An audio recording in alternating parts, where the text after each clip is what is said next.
Hey, everybody. Welcome to Away Games, a Chicago Cubs podcast hosted by two comedians who live in New York but love the Cubs.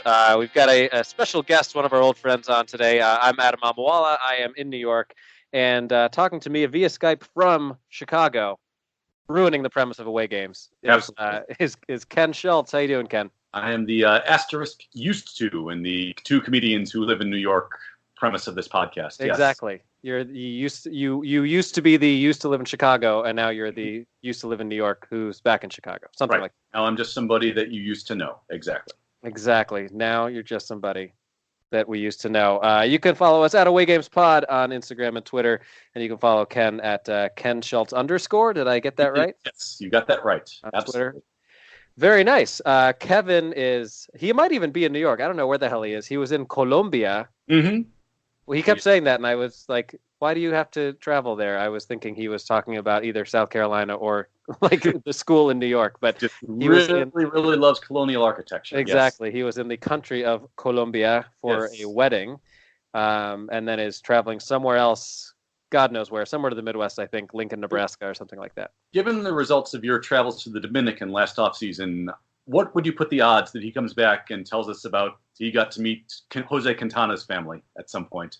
Is Quintana Colombian? I think he's Colombian, or he's either Colombian or I'm really racist. I think we'll have to look into this right now as we talk. So yeah. I hope he met a very obscure Cub. Unfortunately, my pal Randy Rosario seems likely to be released at some point if he hasn't been already. Or could be up when they go to 40-man rosters in September. Yeah, that's true.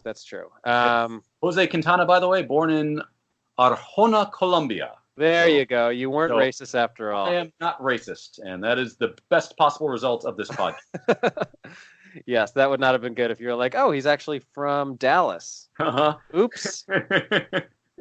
If he's from Dallas, I think that means I got to move to the South Side and be a real Chicagoan, my friend. Oh, gosh. Well, I am talking to you on a night that you otherwise were going to go to the South Side, and then even nature didn't want you to go to that ballpark. Yeah. The siren song of seeing Zach Greinke pitch in person was not enough to overcome the squall of monsoon that is, I guess, passing through right now. I guess put it as poetically as possible, but yeah, I've never seen Greinke before, and I realized about maybe a month or so ago, there's 5 aces I've never watched in person between Greinke, Verlander, Kershaw, Bumgarner, and Scherzer, and several of them are going to be Hall of Famers, and at some point I probably should check them out, right? Yeah, you definitely should. I know I've seen Kershaw because he pitched in that series where the Cubs got swept in where I was for the road trip when I was in LA a few years ago. So I've seen Kershaw. I've definitely seen Scherzer. I don't think I've seen Greinke or Bumgarner. Yeah, it's you do get to a point where you're like, I want to just see some of these guys. The Angels are playing the Yankees in mid-September, and I'm already looking at that series because I don't think I've ever seen Trout in person before. Oh, really? Jeez. And you know what? I went to an Angels game, but he was DHing that game, so I would like to see him in center. And they did not have Ohtani yet. So they probably did not sweep the Cubs. Exactly. So they did not have Ohtani yet either. So I definitely want to see him. Yes. I kind of want to wait till Ohtani pitches because I think that excites me with him. To see Ohtani pitch and Trout hit 3 home runs would be the ideal Angels game, and they'd still end up losing somehow by 3 because the bullpen blows it. But yeah, because they are 2 great players and nobody else. Someday we'll be lucky enough to see Trout in an extended playoff run, I hope, but who knows? Yeah, the first time got to be in sports history, where when they announced the news of his extension this offseason, and I saw the headline, Mike Trout signs for $400 million, and my first response was literally to yell, "What could you possibly be getting out of this?" Who, you mean Trout? Yeah. I understand. Yeah, $400 million, great, but $400 million to play with the Angels when you could also get that in many other places that are not the Angels. I guess he likes it there. I don't know. Yeah, I good on him. I mean, if he's happy. So yeah, this is the Away Games 2 Angels fan podcast from comics who are no longer living in Anaheim. And never did and never will. Yeah. But yes. But let me give you this question since we're kind of on the subject. Okay. Who? This has to be players in your lifetime. Mm-hmm. Who have you never seen that you most regret not seeing as a baseball player? Which is an awkward way of phrasing it, but you know what I mean. That's a good question. I don't have a specific memory of having seen Griffey play. Probably Griffey. Okay, that's a very good answer. Yeah. Mine is definitely Pedro. Oh, I saw a great Pedro game. I saw Pedro pitch at Old Yankee Stadium in a game where he hit Jeter and Soriano, and people were losing their minds. Oh yeah. I remember that one well. That is a peak Pedro game. Yeah, it was great. Where he did he utterly dominate besides every other hitter that he. I don't even remember. That's the part I remember. And also, this was like before the Red Sox had won, and it was not fun to be a Red Sox fan at a Yankee game in those days. Like it was really, really aggressive. And I was with my friend Scott, who is a Red Sox fan. I don't know if he was going incognito that game.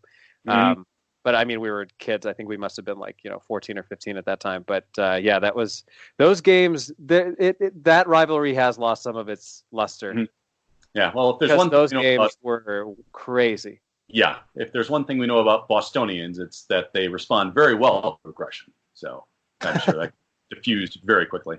Oh yeah, totally. Well, let's talk about the Cubs, shall we? This is a Cubs podcast, after all. At least lived up to that part of the premise. So. Yeah. So since the last time Kevin and I spoke, the Cubs have split 6 games. They had the final 2 against Oakland. That game on Tuesday night was a very forgettable 11-4 loss where Lester got shellacked, and Taylor Davis just showed how awesome he truly is. Seeing Schwarber catching was a little interesting, but. Were you scared when Schwarber, when you saw that Schwarber had put the gear on? And I wasn't scared when I saw him put the gear on. I was scared when there was that dribbler in front of home plate that he fielded, and was just worried about the potential repercussions of that. But it scared me last year when Rizzo pitched. But it was I understand why Joe does that in those sorts of games, and And who knows how much of an effect that ever has on anybody? But I mean, they came out the next day and looked utterly dominant in that final game against the A's. So, and you saw the expression on Schwarber's face, how much he dug getting to be a catcher again, just like how happy Rizzo was to pitch last year. So, if that means that 2 of the most important players in your team are just that extra bit happier, then that can't possibly be anything but good. You would assume, right? Yeah, and I mean, for as long as Madden has been around, he's been doing things like that, whether it was, Travis Wood or Strop in left field or any of that stuff. Yeah. And that's led to some really awesome memories. I mean, I'm sure you remember that crazy game against the Mariners where Travis Wood made that catch in the outfield. Absolutely. That's something that I will remember about Wood more than almost anything else, other than maybe like a, playoff home run. Mm-hmm. Yeah, it's since Madden's kind of gotten away from the gimmickry in between the games. This is kind of almost the on-field version of magicians in the dugouts on off days, which, when you have 162 games in 187 days or something like that, if you have those moments, especially in games where otherwise you just want the whole damn thing to end, if you have those moments where all of a sudden it's fun and enjoyable again, then that's got to make the season pass so much more pleasantly for so many of them, and that's a good thing. No, totally. Well, let me ask you a question that I almost certainly know the answer to already, but now that we've had a full week of watching Nikolas Castellanos, thoughts? I am much happier than I was in the day the trade was made, to be honest. I would classify my reaction to the trade as nonplussed. Mm-hmm. I knew he could hit lefties, which made him better than everybody else in the lineup, which was a definite plus, but looking at that, I think it was a 106 weighted runs created plus that he put up with Detroit this year. I saw that and went, okay, I mean, that's better than not, but that's, essentially what Schwarber's been doing the entire year. But man, you talk about a shot in the arm in every aspect of this team between, the energy he brings every day, the doubles and home runs machine he's been since he's put on the Cub uniform, the undershirtless uniform look, is close to my heart, I gotta say that, and other organs as well. It hits. Big Nick energy. Yeah, Oh yeah, Big Nick energy, and it's spreading around too. It's Tony Kemp also is going undershirtless, and who was it? Was it Rizzo or Schwarber? I think also might have had one day where they went sans undershirt. I think it's a great look, and if you follow us on social media, you will see that I too went with that look today. Yes, at my softball, at my Artist League softball game, which is ironic considering the Castellanos' Players Weekend jersey is artist, which Kevin and I said we would research by today, and we did not. Do you have any idea what that's referring to? Yeah, he had an interview on The Score last week, and they asked him about it, and I guess I'm not sure if it was a suggestion from his wife or just encouragement, but he does painting in his spare time, and he's put some up on Instagram. And I mean it's a ball player doing painting, so you can't expect Van Gogh or anything like that. Thankfully, both of his ears are still attached. That's a clever art history joke for all you. That's why you tune into the podcast, right? There's going to be some Killer Magritte stuff coming down the road, so be ready. This is not a bet. Okay. Anyway, but there's one person that laughed at that, and whoever it is this is now their favorite podcast. But yeah, he actually is kind of an interesting fella because he talks about that he just kind of grabs the paint and kind of goes with whatever's in his mind, which you don't really think of ball players as kind of just giving into like abstract expressionism in that way.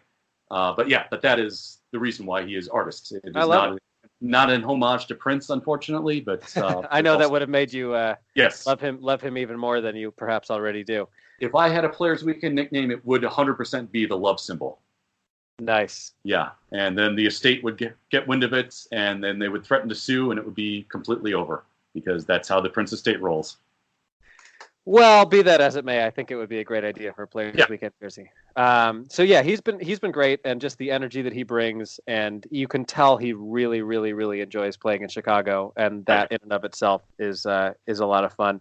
And I like the Lucroy pickup. It was one of those things that, as soon as Contreras went down, and having retraded Maldonado after acquiring him 2 weeks prior, it made a lot of sense because regardless of what Lucroy's numbers had been this year, he's a guy who's been there before. He's been in the division before, knows how to handle a pitching staff. I mean, there was a time where he was a really elite catcher, and obviously those days are gone. But I mean, I think thus far he's looked kind of how you'd expect him to look. He's going to have some games where he gets 2 or 3 hits and gives you a little extra boost. He's going to have some where he doesn't, but I think it was a very wise move for the Cubs to pick him up as an insurance policy because, with all due respect to Taylor Davis, I think having Lucroy as your backup catcher or a platoon situation with Caratini is a much better option.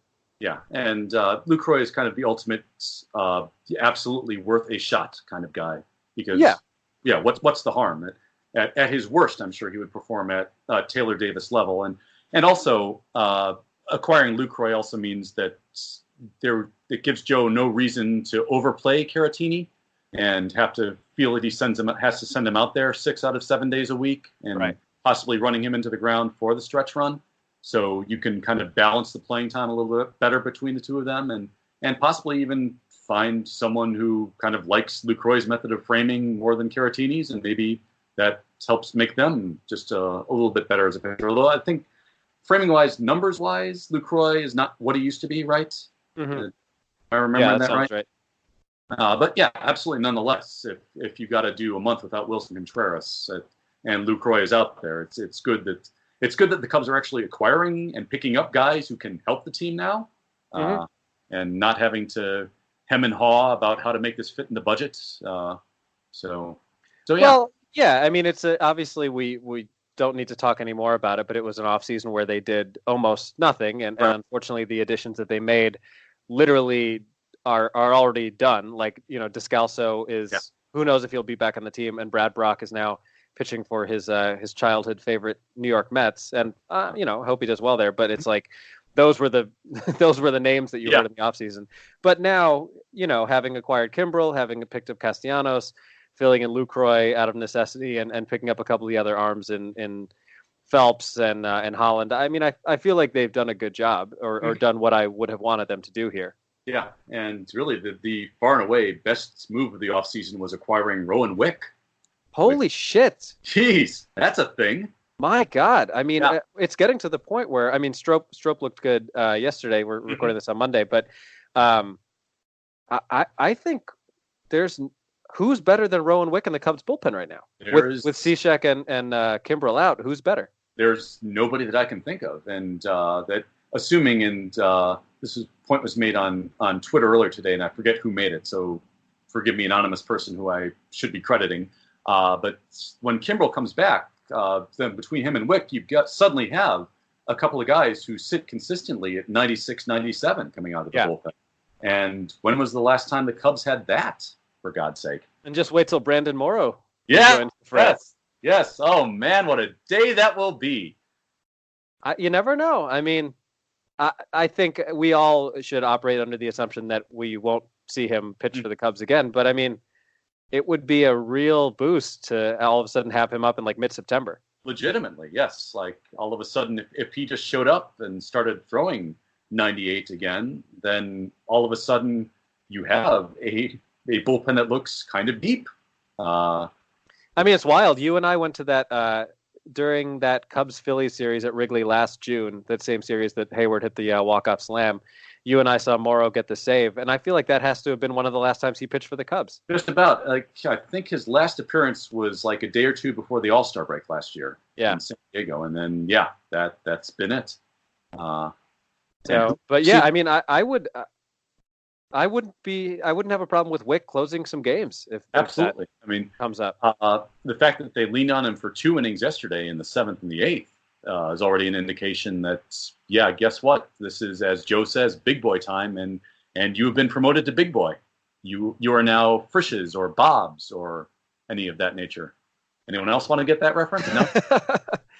Well, it's a very weird year where you think about the names in the bullpen coming into this season.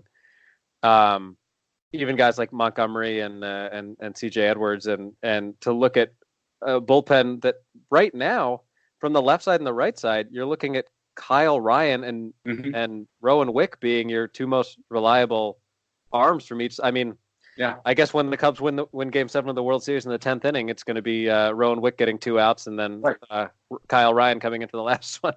Well, I mean, when they won the World Series in 2016, you had Aroldis Chapman going multiple innings. You had Mike Montgomery, the occasional CJ Edwards, and then that was really about it. That Joe the circle of trust was pretty small at that point. Absolutely, because the injuries to Rondon and Strop made it so that they were not unavailable, but Joe certainly didn't want to go to either of them if he could at all avoid it.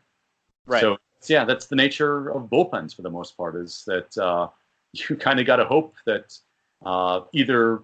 I mean, most likely the way you plan it going into the season is not going to work at all. So you have to hope that somebody that you brought in just happens to all of a sudden turn into Rowan Wick. Mm-hmm. It's got to be really frustrating as hell to build a team based on hope. But nobody's figured out how to make a bullpen go otherwise. So right. Well, it's been really refreshing to see, and as somebody who's not like I know baseball very well, but I didn't play baseball competitively. Just from like a layman's standpoint, there's something about Rowan Wick's mechanics that are very appealing to me. Yes. They seem very repeatable and very, very consistent. And I don't know. He just is very sharp looking on the mound. Yeah, there's something that almost looks oddly short to his delivery. Right. And makes it seem much simpler than a lot of other guys. And Is he converted from was he always a pitcher? Or do you know if he was ever converted from being a position player? I've never heard that he was a position player previously, but I've never really looked it up either. Yeah, sometimes when you see that short motion, it's like a guy who used to be a catcher who they were like, oh, I found something here. Yeah, I can throw it really hard by doing this, and they just try to see. I'm looking up Rowan Wick on Wikipedia right now, oddly enough. But, we know he's from British Columbia, so maybe it's a Canadian motion. That's in that. Wick signed with the Cardinals and started his professional career as a catcher. Hey! Adam Mamawala. Nicely done. Look at me, baseball scout. Yeah. Who has not done his research before the podcast. You have got catcher motion, Rowan Wick, and good on you. Yeah, So, I'm pretty proud of myself. Yeah, given the track record of our last converted catcher into short reliever, that means we've got about 2 or 3 years of this production before all of a sudden he can't find the strike zone without a GPS. Was that Marmol? Yeah. Yeah. Oh boy, it was a really good 2 or 3 years. It was the best of times. It was the worst of times. Yes, it did. Very Dickensian career indeed. Yes. Nicely done. So, talk to me about the Cincinnati series. I mean, it's yet another road series that the Cubs did not win, which continues to be frustrating. But to that the point, Reds are a tough team, and they got the split. It is a road series where they split, and it honestly feels like a win to me at this point. Having lost yesterday, again being Sunday, would have really, really been frustrating. And the other side of that is having won that game, especially the way they did, feels like one of the bigger wins of the year. Yes. To see Chris Bryant come through when they needed him most in late innings like that is, first of all, always just a thrill and shot in the arm, and does a lot to quiet some of his haters on Twitter who insist he's not clutch, which is bullshit. But also, not just that, but then to that home run was hit in the 7th inning, and they still had to find a way to get those last 9 outs. And the fact that they did so with minimum drama, I think, is also one of the most encouraging and exciting parts of that game. Because that's what I was most worried about. It was the kind of clutch home run that made me think, oh shit, did we hit that too early? And thankfully that did not come into play at all. Right, and the insurance run from Happ certainly helped. But I mean, I think all of us would be lying if we said that there wasn't a little part of us that was like, please let this not be one of those bottom of the ninths where Strop ends up giving up a grand slam or something. It would have been very, very, very painful to lose that game in some horrendous way. Yeah, you really hate that Strop is going through this because there's so much affection for the guy, given everything he's done for this team and just what a mensch he is. But yeah, when Madden brought him in, my first thought was, as I've said many times around you, get somebody else up, Joe. I was not at all thrilled with that choice. But thankfully, and he has had enough of a slider to make it work in that 9th inning. It's still not a move that I want to see him make too often. No, and I'd rather see it with a 3-run lead than with a 1-run lead, because he seems like he's been very susceptible to hanging sliders, and in a game where it's either tied or the Cubs are only up 1, you don't want him to make a mistake and then all of a sudden the game is tied or is lost. But I'm glad to see Cishek go on the IL just because he seemed completely spent. Right. And I don't know how much of it is like a phantom injury or he there actually is like a diagnosable thing going on with him. But either way, it seems like he needed the time. He did have, I think, a fairly major hip injury either a year or two before the Cubs signed him. So, I mean, that's something that he's dealt with in the past. And if they're using a phantom injury, I would prefer they chose a body part that hadn't already been injured for him, to be honest. Oh, did they say hip? I thought it was just like shoulder fatigue or something like that. No, it was hip. Yeah. Okay. Yeah. You put your hand upon it. When he dips, you dip, we dip. That was on the IL way. To go back to where is that for somebody's walk-up music? That I think is back in 1995. Well, I mean, Schwarber has been known to use No Diggity, and that's pretty much before he was alive, so he could use Dead Dip. Hell, KB goes back to Criss Cross days, so yes, so there is something to be said for that. But as of now, I have yet to hear any player come into the dip, but I don't think we're missing much either, unfortunately. No, I think you're probably right. But yeah, it was a weird series. I mean, you 2 of the 4 games were laughers one way, the Cubs way, and one way the other way. We got to see Javy take his first lefty at bat, which was a treat. Awesome. Yeah. Again, players just Joe putting them in position to have a little bit more fun than they ordinarily would have in a blowout game, which again, that can't be anything but good as long as everyone stays healthy. I would also say for that Sunday game, especially, I don't know how you felt, but to me that marked the first time in I can't remember how long where they've had a game on the road where going in, my thought was, I have no idea how they're going to try to win this game, and they managed to pull it off. Was that mainly because they were facing Castillo, or? Yeah. Castillo, and because Lester was coming off of the terrible performance on Tuesday, and he usually has those at least in packs, if not bunches, before he figures it out and becomes John Lester awesome again.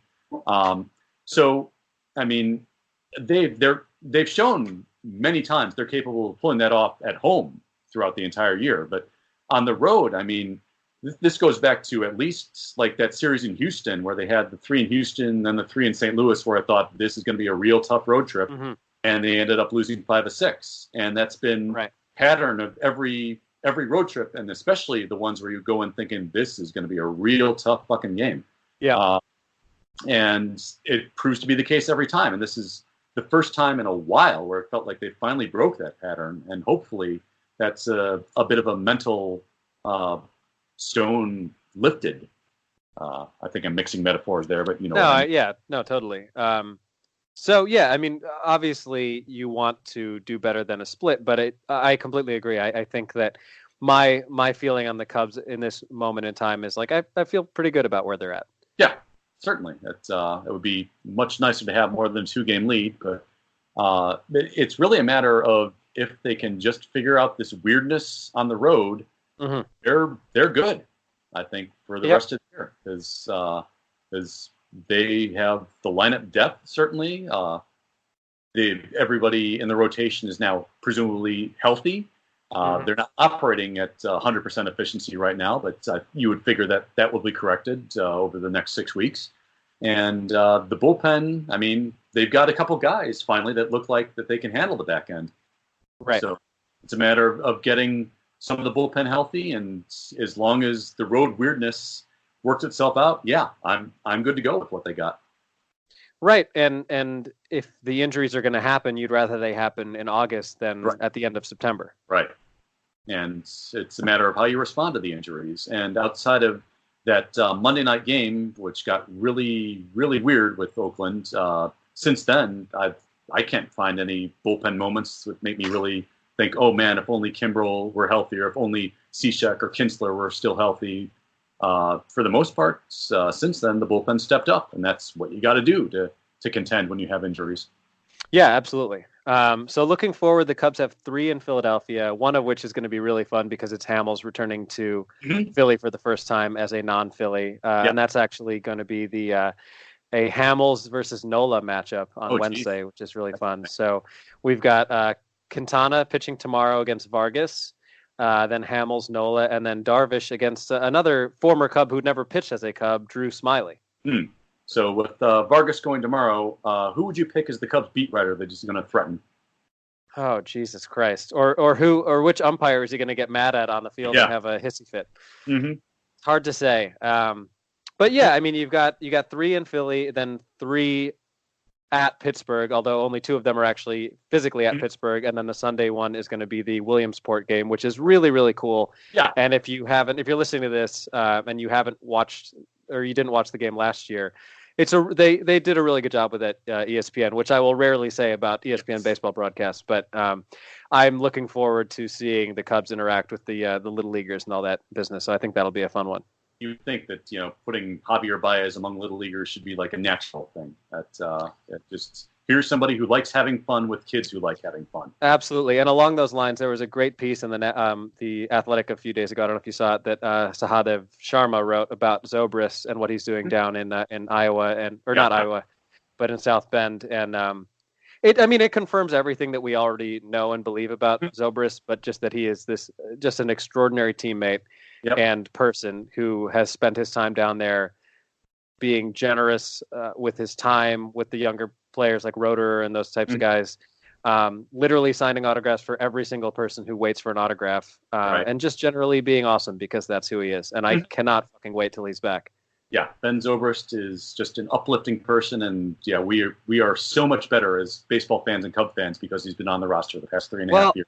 And I'm hoping I'm going to be in Chicago Labor Day weekend and staying there for a couple games. Ken and I will be definitely going to a Tuesday night game against the Mariners, and that seems to be around the time where you would think Zobrist might be back up. So I'm fingers crossed that he's either there or, even better, that we get to see him make his triumphant return, because that is going to be one awesome ovation. Yeah, one of the most well-deserved ovations of anybody that I can think of that's been affiliated with this team.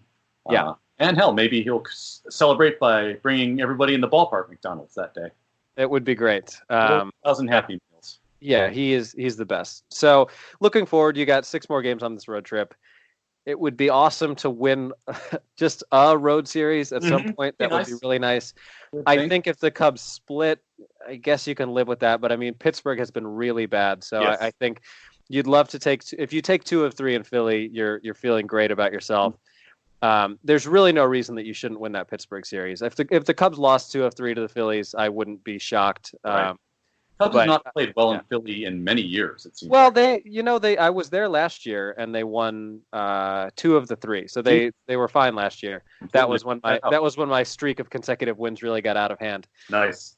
And, but yeah, so I would agree. Historically, they have not been great there, but I mean, 4-2 over the next 6 would be a thing of beauty. But I would say that were it not for the fact that they still have not technically won a road series since mid-May. So yeah, I'm going to say 3-3 just because that's kind of thinking the best we can hope for right now, and hopefully be pleasantly surprised. But I'll tell you what, if they are 3-3, that means they have to win one of those 2 series. Right. Yeah. So I mean, that in and of itself will be cause worth celebrating.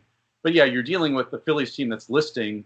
And the Pirates right now are doing the 2 things that the only 2 things that they know how to do, which is lose games and then throw at other batters' heads.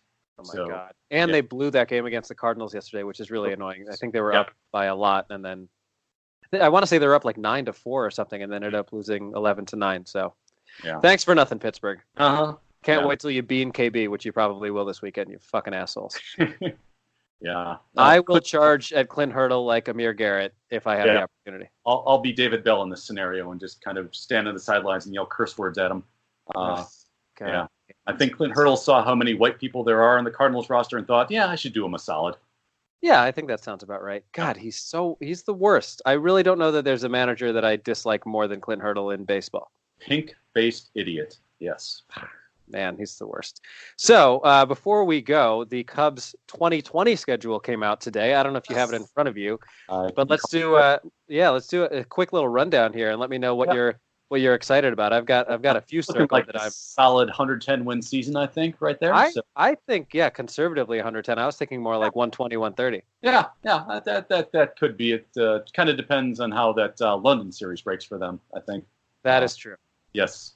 Yeah, we got that. And there's the weekend of June 13th and 14th at playing the Cardinals 2 games in London. So I am highly considering going to that, by the way. That would be a hell of a thing.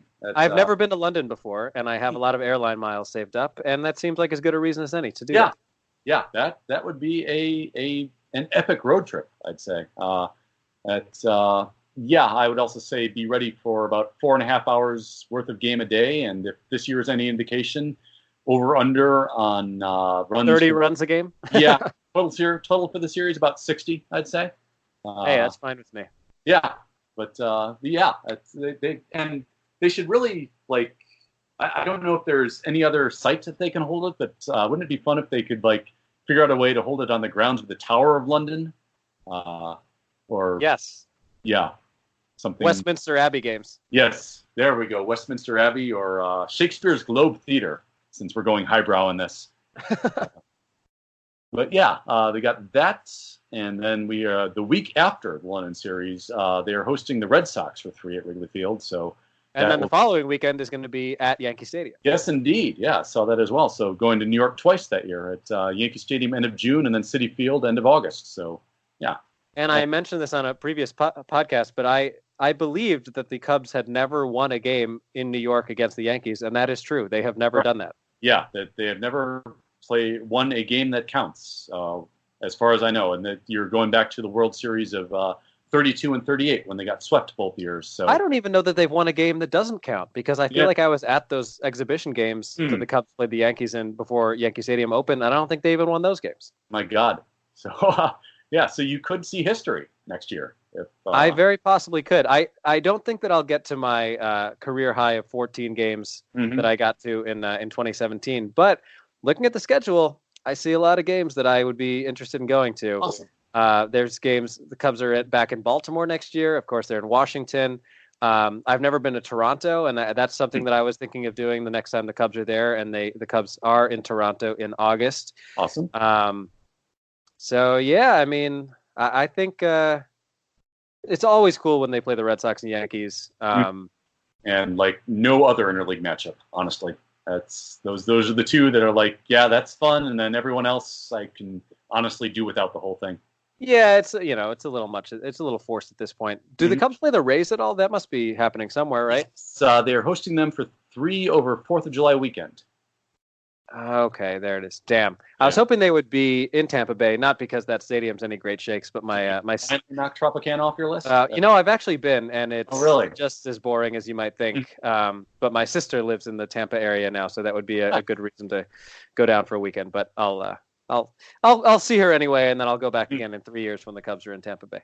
And after the experience of September 2018, that's kind of when the new schedule is announced. Now I just go to September for pure torture reasons, I guess. And sure enough, they have from September 4th through September 20th. That is a stretch of 17 days without a day off. And then you suddenly have 2 random days off in the last week of the season surrounding a 2-game series in Pittsburgh. So, again, schedule makers, go fuck yourselves. I mean, it must be a hard job. I don't know how the hell they do it. But, yeah, there are a lot of weird things that always seem to happen with that. And once again, it'll be this year and next year. The Cubs will end the season against, actually 3 years in a row now, ending the season against the Cardinals. Yeah, which I guess makes sense from a perhaps most possible drama standpoint. Yes. I get that. And I love the fact that now on the last day of the year, all the games start at the same time. I really think that's cool. And it always seems to happen that, a week out, it's like, oh, there might be 30 teams tied for the wild card. Yeah. And it never seems to happen. But I mean, it is packed in there right now in the NL. So hopefully the Cubs are nowhere near that wild card game in a good way. But it would be interesting to see. I mean, with you've got the Nats there, the Phillies there. The Mets obviously have been going crazy. I know the Cardinals and Brewers are right in the mix. So hopefully it would be truly wonderful if the Cubs could win the division and do it before the last weekend of the season. Yeah, it would also be nice if the Mets continued their hot playing right up until that 3-game series where the Cubs visit them at late August, and the Cubs are the ones that end up knocking them out. Seriously, I mean, I always go to those games, and I'll probably be at all 3 this year. But it's like it's not as fun when it's going to be a different vibe this year because the Mets are back in it, and those games can, I feel like, be very unpleasant. Yes. So we'll see what. Yeah, it might be an unpopular one, but Mets fans want nothing more in the world than to be Yankees fans. It's just that their team sucks most of the time. So yeah, they do have a real little brother sort of thing going on. I don't know the degree to which White Sox fans act that way in Chicago. Perhaps it's similar. White Sox fans, it's chip just on their shoulder. The chip is very much there. Yes. Yeah. I don't think they want they don't want to be Cub fans. They just kind of hate the fact that the Cubs exist and people like them. They hate the fact that there is a team in town that people actually show affection to. So, yeah. Well, what are you going to do? Mm-hmm. Anything else on the schedule that jumped out at you, or not really? Those were the major ones. So London will be very cool. Yes. Yeah. And I hope I'm there. That would be an experience. I hope you are too, because that sounds like it would be quite a trip. Tickets. I think you just broke up on that last one. Sorry. I was just saying, I wonder how hard those tickets would be to get. This year, I think they went pretty quickly, and they're also really, really expensive. Like even you have to have an income that supports living in London to make that seem reasonable. Well, if I'm going to be in London anyway, I can splurge, I guess. Mm-hmm. So it's ticket prices are something that I think even the Ricketts would aspire to. Like they would hope to get Wrigley to be that expensive someday. Yeah. Well, I mean, it is a unique thing, so I guess that probably is the reason for it. So, all right. Well, I think that just about does it for this episode. Hopefully, we'll have a nice week here. We'll take 3-3. 4-2 would be wonderful. Anything beyond that would be even better.